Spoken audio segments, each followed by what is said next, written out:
जो श्री चरण पड़े हैं। हमारे पिताजी हमें बहुत पहले छोड़ के चले गए।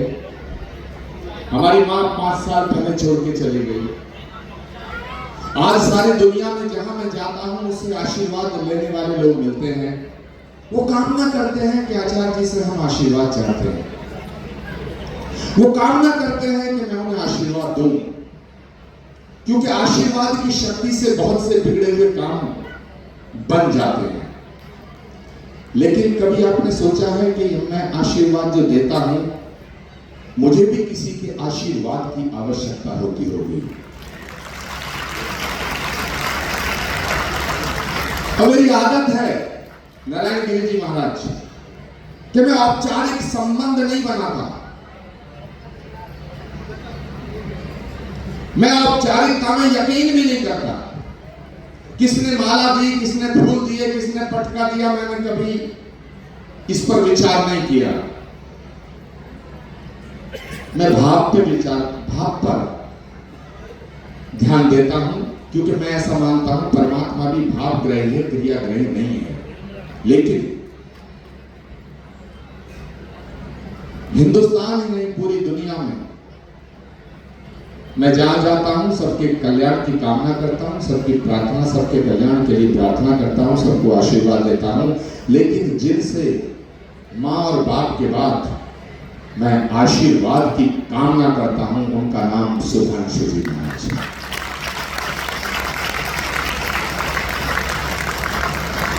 और मेरे 18 साल के आध्यात्मिक इस यात्रा के सफर में, 18 वर्ष की यात्रा में पूजनीय नारायण गिरि जी महाराज साक्षी हैं कि मैंने मंच से कभी किसी महापुरुष के लिए इन शब्दों का प्रयोग नहीं किया।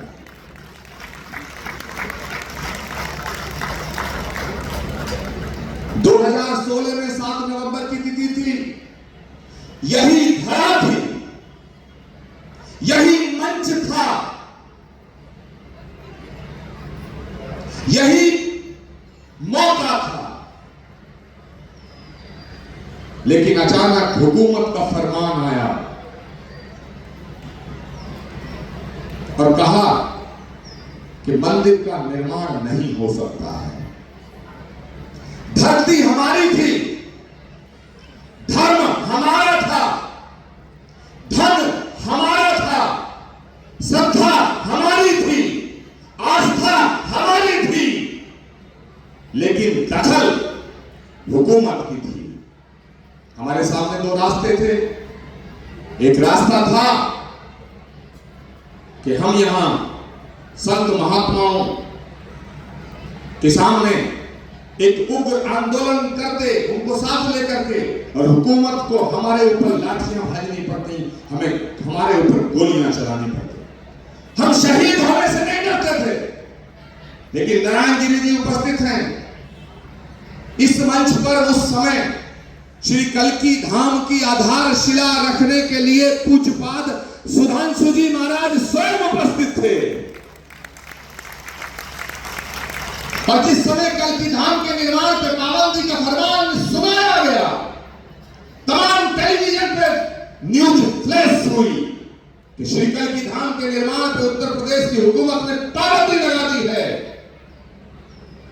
तो ऐसे बहुत ताकतवर और मेरे बड़े चाहने वाले और जो मुझे अपना बताने वाले लोग थे, वो आधे दिल्ली से नहीं चले, वो दिल्ली में रुके। लेकिन मैं सुधांशु जी महाराज का अंतिम सांस तक ऋणी इसलिए रहूंगा कि सुधांशु जी महाराज के पास भी जब फोन गया, अखबारों की कटिंग और टेलीविजन की क्लिप्स गई कि महाराज आप जहां शिलान्यास करने जा रहे हैं, उस धाम के निर्माण पर तो पाबंदी लग गई है। सुधांशु जी महाराज ने मुझे फोन किया और he is the only person जिन्होंने मुझे फोन करके क्या कहा। और ये छोटी छोटी बातें आदमी के जिंदगी